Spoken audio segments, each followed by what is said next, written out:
অস্থিরতা সৃষ্টির চেষ্টা সর্বোচ্চ শক্তি দিয়ে মোকাবেলা করা হবে জানালেন পরিবেশ উপদেষ্টা। আতঙ্কিত হওয়ার কিছু নেই। ধর্মকে ব্যবহার করে ভোট বানচালের চেষ্টা চলছে মন্তব্য ফখরুলের। সবাইকে ঐক্যবদ্ধ থাকার আহ্বান। ৩ দফা দাবিতে অনির্দিষ্টকালের কর্মবিরতিতে প্রাথমিক বিদ্যালয়ের শিক্ষকরা। কেন্দ্রীয় শহীদ মিনারে অবস্থান কর্মসূচি। এবং পুরান ঢাকায় দুর্বৃত্তদের গুলিতে ব্যবসায়ী নিহত। মুন্সিগঞ্জে বিএনপির 2 গ্রুপের সংঘর্ষে প্রাণ গেল একজনের।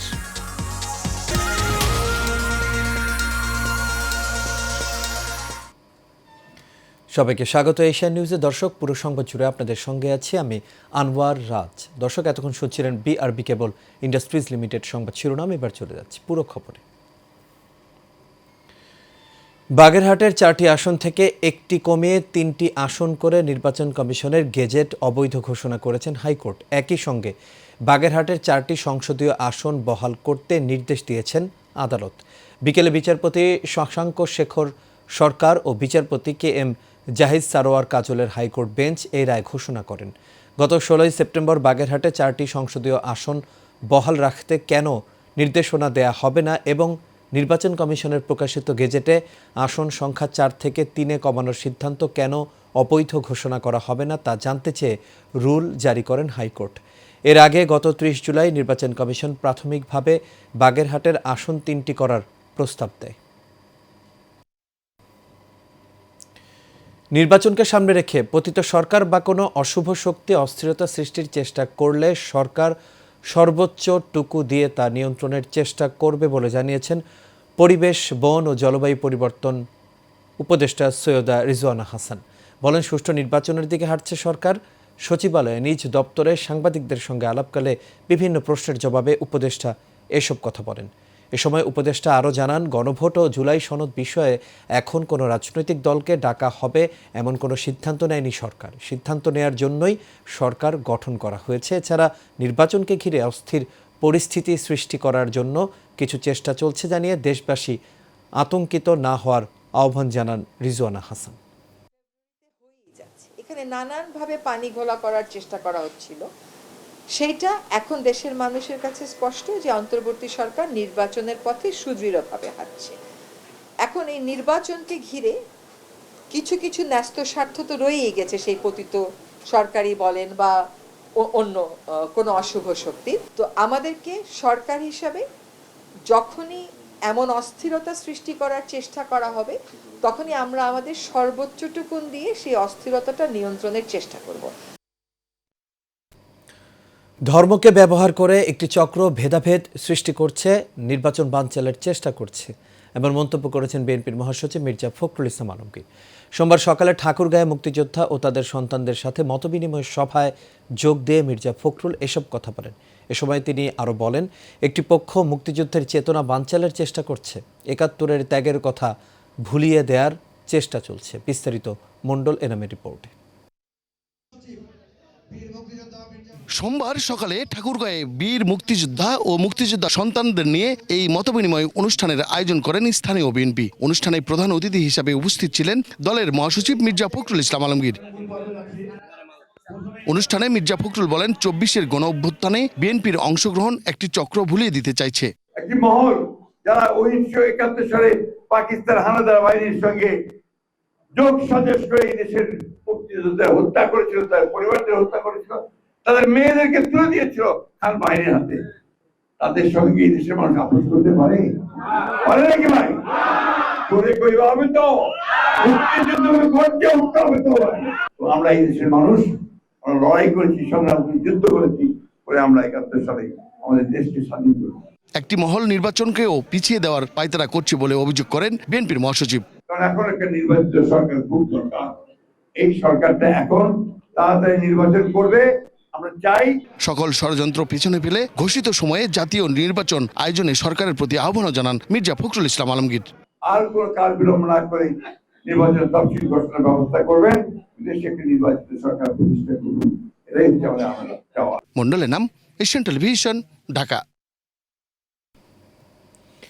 জুলাই গণ অভ্যুত্থান দীর্ঘ 16 বছরের আন্দোলনের ফসল বলে মন্তব্য করেছেন বিএনপির স্থায়ী কমিটির সদস্য ডক্টর আব্দুল মঈন খান সকালে গুলশানে বিএনপি চেয়ারপারসনের রাজনৈতিক কার্যালয়ে ৩৬ জুলাই গণ অভ্যুত্থান জাসাসের অ্যালবামের মোড়ক উন্মোচন অনুষ্ঠানে এসব কথা বলেন তিনি। এ সময় মঈন খান আরও বলেন, দীর্ঘ ১৬ বছর বিএনপির অনেক নেতাকর্মী গুম, খুন, নিপীড়ন এবং নির্যাতনের শিকার হয়েছে। দীর্ঘ আন্দোলনের বহিঃপ্রকাশ ৫ আগস্ট, যার অগ্রভাগে ছিল বৈষম্য বিরোধী ছাত্ররা। ৪৩টি রাজনৈতিক দল দীর্ঘদিন ধরে তাদের অধিকার ফিরে পাওয়ার জন্য রাজপথে আন্দোলন করে আসছিল বলেও জানান তিনি।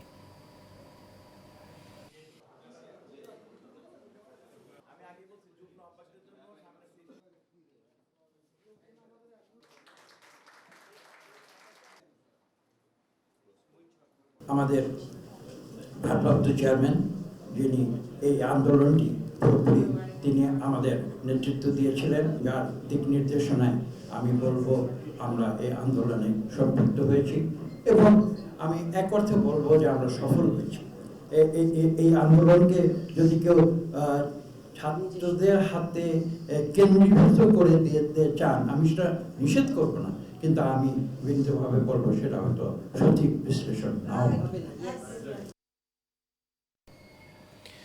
৩ দফা দাবিতে আন্দোলনরত সহকারী শিক্ষকদের ওপর পুলিশি হামলার প্রতিবাদে দেশজুড়ে সরকারি প্রাথমিক বিদ্যালয়ে অনির্দিষ্টকালের কর্মবিরতি চলছে। এতে ৬৫,০০০ বিদ্যালয়ের ক্লাস বন্ধ রয়েছে। এর আগে কেন্দ্রীয় শহীদ মিনারে আন্দোলনরত সরকারি প্রাথমিক বিদ্যালয়ের শিক্ষক নেতাদের সঙ্গে রোববার রাতে বৈঠকে বসে প্রাথমিক ও গণশিক্ষা মন্ত্রণালয়। তবে মন্ত্রণালয় দাবি মানার আশ্বাস দিলেও অর্থ মন্ত্রণালয় থেকে চূড়ান্ত সিদ্ধান্ত না আসা পর্যন্ত অবস্থান কর্মসূচি অব্যাহত রাখার ঘোষণা দেন শিক্ষক নেতারা।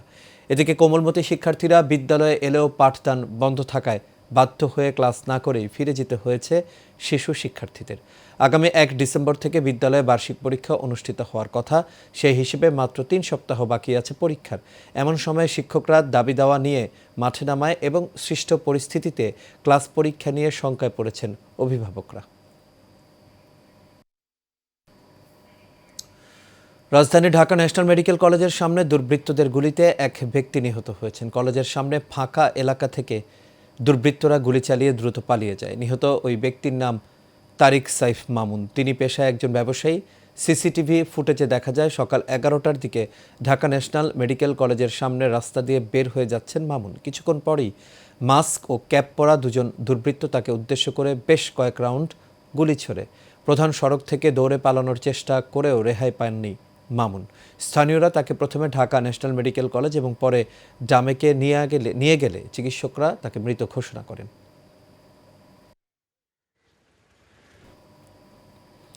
মুন্সিগঞ্জ সদরে মোল্লাকান্দি ইউনিয়নে আধিপত্য বিস্তারকে কেন্দ্র করে বিএনপির 2 গ্রুপের সংঘর্ষে গুলিতে আরিফ মীর নামের একজন নিহত হয়েছেন। ভোর 7টার দিকে ইউনিয়নের চর ডুমুরিয়া এলাকায় এই ঘটনা ঘটে। নিহত আরিফ চর ডুমুরিয়া এলাকার খবির মীরের ছেলে। এই ঘটনায় আরও একজন গুলিবিদ্ধ সহ বেশ কয়েকজন আহত হয়েছে। পুলিশ জানায়, আধিপত্য বিস্তারকে কেন্দ্র করে জেলা বিএনপির আহ্বায়ক কমিটির সদস্য আতাউর রহমান মল্লিক ও ইউনিয়ন বিএনপির সাবেক সহসভাপতি আওলাদ হোসেন গ্রুপের বিরোধ চলমান ছিল। এরই জেরে সকালে সমর্থকদের মধ্যে ককটেল বিস্ফোরণ ও গুলি বিনিময় হয়। এ সময় আওলাদ গ্রুপের আরিফ মীর গুলিবিদ্ধ হয়ে আহত হয়। পরে তাকে উদ্ধার করে মুন্সিগঞ্জ জেনারেল হাসপাতালে নিয়ে গেলে কর্তব্যরত চিকিৎসক তাকে মৃত ঘোষণা করেন। এদিকে ময়মনসিংহের গৌরীপুর উপজেলা বিএনপির 2 পক্ষের মধ্যে পাল্টা ধাওয়া চলাকালে এক ছাত্রদল কর্মীর মৃত্যু হয়েছে। এ সময় উভয় পক্ষের আহত হয়েছেন অন্তত 8 জন।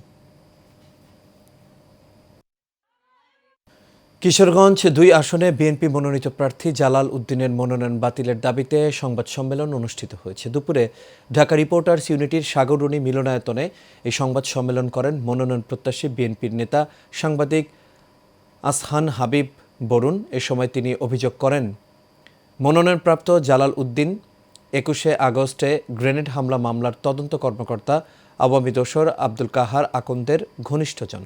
বিগত 15 বছর দলের কোনো কর্মকাণ্ডে না থেকে উল্টো আওয়ামী লীগ নেতাদের কাছ থেকে নানাভাবে সুবিধা নিয়েছেন তিনি।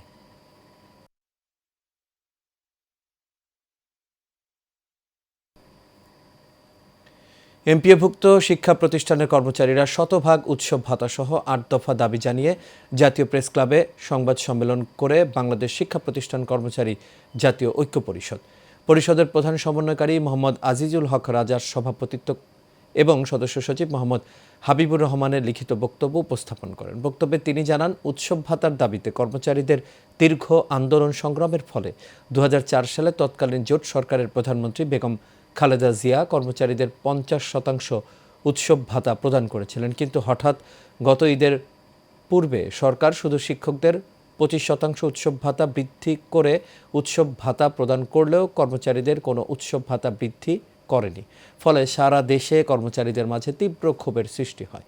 শতভাগ উৎসব ভাতা প্রদানের জন্য সরকারের প্রতি আহ্বান জানান তারা।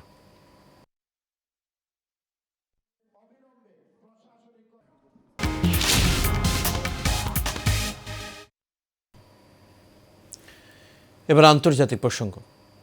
যুদ্ধবিরতি চুক্তি উপেক্ষা করে লেবাননে ফের হামলা চালিয়েছে ইসরায়েল। দক্ষিণ লেবাননে চালানো সবশেষ এই হামলায় অন্তত 2 জন নিহত হয়েছেন। 2024 সালের নভেম্বর মাসে কার্যকর হওয়া যুদ্ধবিরতি চুক্তি ভঙ্গ করে এই হামলা চালানো হয়েছে বলে জানিয়েছে দেশটির স্বাস্থ্য মন্ত্রণালয়। এদিকে চলমান উত্তেজনার মধ্যে ইসরায়েলের এই হামলা নতুন করে ক্ষোভ বাড়িয়েছে। 2023 সালের অক্টোবরে শুরু হওয়া ইসরায়েলের এই অভিযান 2024 সালের সেপ্টেম্বর থেকে পূর্ণাঙ্গ সামরিক হামলায় রূপ নেয়। এই আগ্রাসনে এখন পর্যন্ত 4000-এর বেশি মানুষ নিহত এবং প্রায় 17,000 মানুষ আহত হয়েছেন।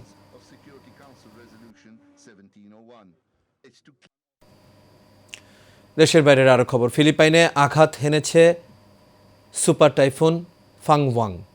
এতে অন্তত 2 জনের মৃত্যু হয়েছে। ক্ষয়ক্ষতি থেকে বাঁচতে প্রায় 1 মিলিয়ন মানুষকে নিরাপদ স্থানে সরিয়ে নেওয়া হয়েছে। রোববার ঝড়টি সবচেয়ে জনবহুল দ্বীপ লুজনের উত্তরাঞ্চল অতিক্রম করে। দেশটির আবহাওয়া দপ্তর পাগাসা জানায়, এ সময় প্রবল বর্ষণ সহ ঘন্টায় 185 কিলোমিটার বেগে বাতাস এবং 230 কিলোমিটার বেগে ঝোড়ো হাওয়া বয়ে যায়।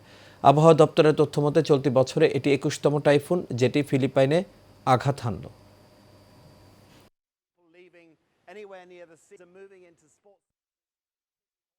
আর এর সাথে শেষ করবে এশিয়া নিউজ। তবে যাবার আগে বিআরবি কেবল ইন্ডাস্ট্রিজ লিমিটেড সংবাদ শিরোনামগুলো দেখে নেব দর্শক। আরও অস্থিরতা সৃষ্টির চেষ্টা সর্বোচ্চ শক্তি দিয়ে মোকাবেলা করা হবে, জানালেন পরিবেশ উপদেষ্টা। আতঙ্কিত হওয়ার কিছু নেই। ধর্মকে ব্যবহার করে ভোট বানচালের চেষ্টা চলছে, মন্তব্য ফখরুলের। সবাইকে ঐক্যবদ্ধ থাকার আহ্বান। 3 দফা দাবিতে অনির্দিষ্টকালের কর্মবিরতিতে প্রাথমিক বিদ্যালয়ের শিক্ষকরা। কেন্দ্রীয় শহীদ মিনারে অবস্থান কর্মসূচি। এবং পুরান ঢাকায় দুর্বৃত্তদের গুলিতে ব্যবসায়ী নিহত। মুন্সিগঞ্জে বিএনপির 2 গ্রুপের সংঘর্ষে প্রাণ গেল একজনের।